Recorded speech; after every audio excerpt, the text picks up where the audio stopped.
Hello students, here in this audio video I am going to explain part by part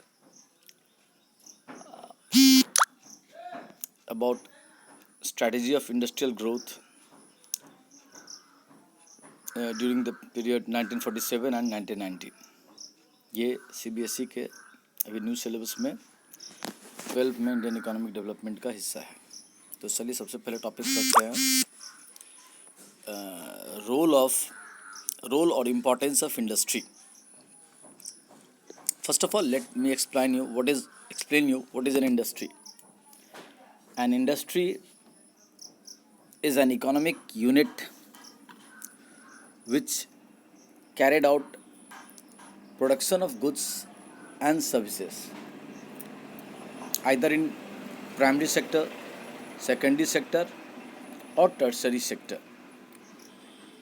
The main thing is that it is creating utility through production. Now, role and importance of industry. Industry plays an important role in the economic growth and development of a country. The importance role of industry in a developing country like India are given below. किसी भी देश में जो industry होते हैं वो बहुत बड़ा रोल प्ले करते हैं उस देश के इकोनॉमिक ग्रोथ, आर्थिक विकास, डेवलपमेंट, तरक्की। भारत जैसे देश में इंडस्ट्रीज का बड़ा इम्पोर्टेंट रहा है। कैसे? Increasing demand. देखिए यहाँ आप, when per capita income increases, the demand for food does not increase as much as demand for industrial products. This demand can be met by increased industrial production. मतलब जैसे जैसे देश में इंडस्ट्रीज बढ़ते हैं तो लोगों को एम्प्लॉयमेंट मिलता है, जॉब मिलता है, और जॉब होने से जो लोग अपना इनकम बढ़ाते हैं उस बढ़े हुए इनकम से जिस हिसाब से उनका इनकम बढ़ता है उस हिसाब से वो अपना फूडिंग डिमांड, क्लोथिंग डिमांड को नहीं बढ़ाते हैं, वो बाकी दूसरे डिमांड्स को बढ़ाते हैं। तो ऐसे में अगर इंडस्ट्रीज़ का प्रोडक्शन बढ़ते रहता है तो और तरह के डिमांड्स मार्केट में लोग वो प्रोडक्ट अगर मार्केट में लाएंगे तो ऑब्वियसली जनता, पब्लिक अपने बचे हुए इनकम का प्रयोग उस न्यू टाइप के प्रोडक्ट्स को परचेस करके करेगी और इस तरह से मार्केट में डिमांड हमेशा बढ़ता रहेगा। जैसे दुनिया पहले हैंड फैन से काम चला रही थी, लेकिन धीरे धीरे अगर इलेक्ट्रॉनिक फ़ैन आ गए तो इलेक्ट्रॉनिक फैंस लोगों ने परचेस किया कि नहीं किया। फिर एयर कूलर आ गए, लोगों ने परचेस किया कि नहीं किया। फिर एसी आ गए, लोगों ने परचेस किया नहीं किया। इट मीन्स इंडस्ट्रीज अगर न्यू प्रोडक्ट लाते रहते हैं तो जो जनता है, इकोनॉमी है, एक तो उनको जॉब मिलता है और अपने इनकम में से कुछ एक पार्ट को नेसेसरी कंजम्पशन में स्पेंड करने के बाद बाकी वो तरह तरह के जो न्यू प्रोडक्ट्स इंडस्ट्रीज़ के द्वारा क्रिएट किए जाते हैं, बनाए जाते हैं, बेचे जाते हैं, उसको खरीदते हैं। Foreign exchange earnings. With the rise in the number of industry in the country, there will be a rise in exports. Increased exports will help the country to earn more foreign exchange reserves of foreign currency. अब देखो, जब अपने देश में industries बढ़ने लगेंगे, ज़्यादा industry होने लगेंगे, तो इंडस्ट्रीज़ के कारण प्रोडक्शंस बढ़ेगा अपने होम कंट्री में। फिर होम कंट्री में प्रोडक्शन बढ़ने से क्या होगा?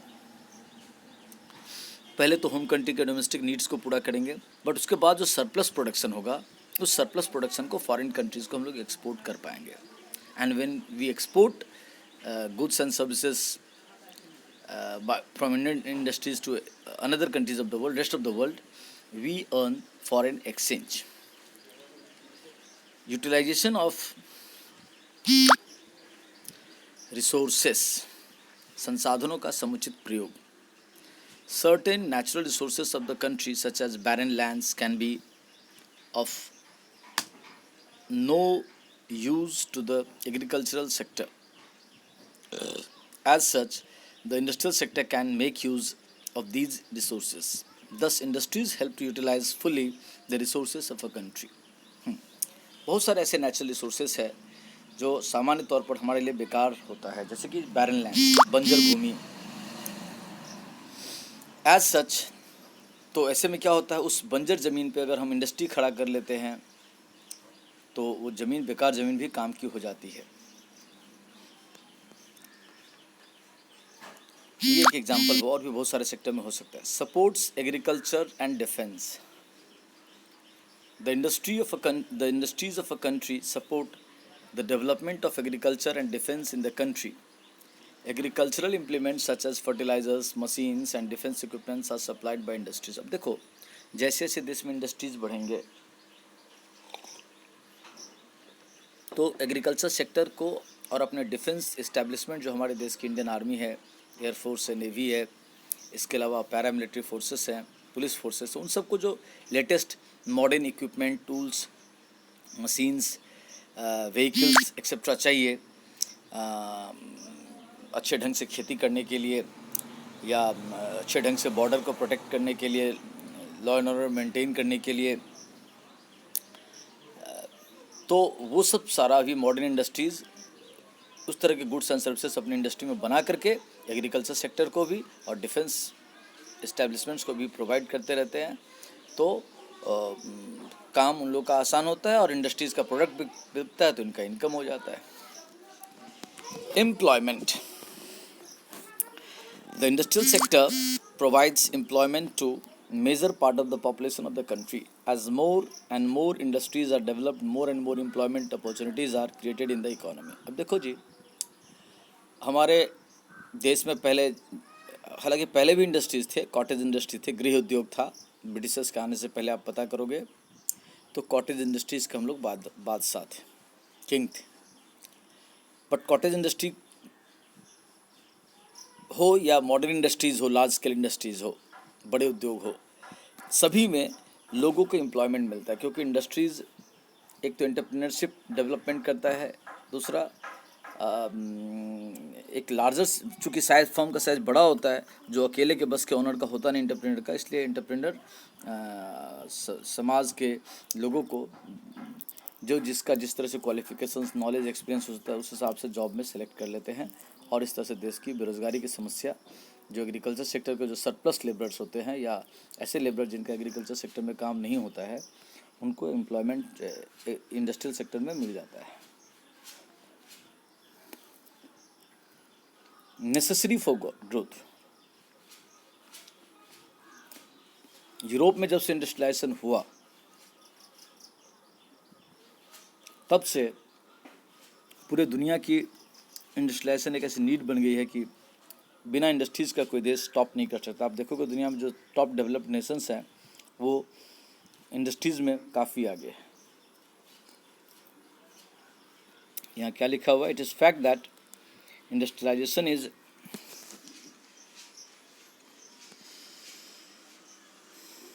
necessary for the growth of a country.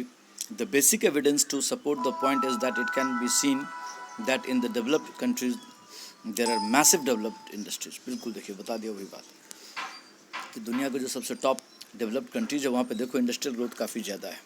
यानी अभी के समय में अच्छे साउंड इकोनॉमी होने के लिए वहाँ पे बहुत सारे इंडस्ट्रियल होना ज़रूरी है, और वही एकमात्र ग्रोथ का पैरामीटर है, important parameter. Growth of infrastructure. Industries made use of various infrastructure facilities such as transportation, communication, banking, insurance, etc. So growth in industries necessitate the need for development of infrastructure. Accordingly, infrastructure is developed. अब देखो, जैसे जैसे देश में industries develop करेंगे तो industries तक raw material आसानी से पहुंचना चाहिए, लेबर्स आसानी से पहुंचना चाहिए, इंडस्ट्रीज़ को पैसे की ज़रूरत पड़ेगी तो पैसा जल्दी पहुंचना चाहिए, इन इंडस्ट्रीज़ को काम करने में कोई रिस्क है तो उसको बियर करने के लिए इंश्योरेंस होना ज़रूरी है। यानी धीरे धीरे इंडस्ट्रीज़ के आसपास और इंडस्ट्रीज़ को सेंटर करके transport system, communication system, banking system, insurance system, advertising system, ये सब और अदर सपोर्टिंग इंडस्ट्रीज़ खड़े हो जाते हैं, और इस तरह से धीरे धीरे उस रीजन में जहाँ इंडस्ट्रीज ज़्यादा होते हैं वहाँ का इंफ्रास्ट्रक्चर काफ़ी साउंड हो जाता है। So growth in industries necessitate the need for development of infrastructure, यानी अगर आप इंडस्ट्री में अच्छा होना चाहते हैं तो ऑटोमेटिकली आपको वहाँ के इंफ्रास्ट्रक्चर, इकोनॉमिक इंफ्रास्ट्रक्चर को स्ट्रॉन्ग करना पड़ेगा। और ऑटोमेटिक देखा गया कि जहाँ इंडस्ट्रीज होने लगते हैं तो धीरे धीरे वहाँ का इंफ्रास्ट्रक्चर डेवलप्ड हो ही जाता है।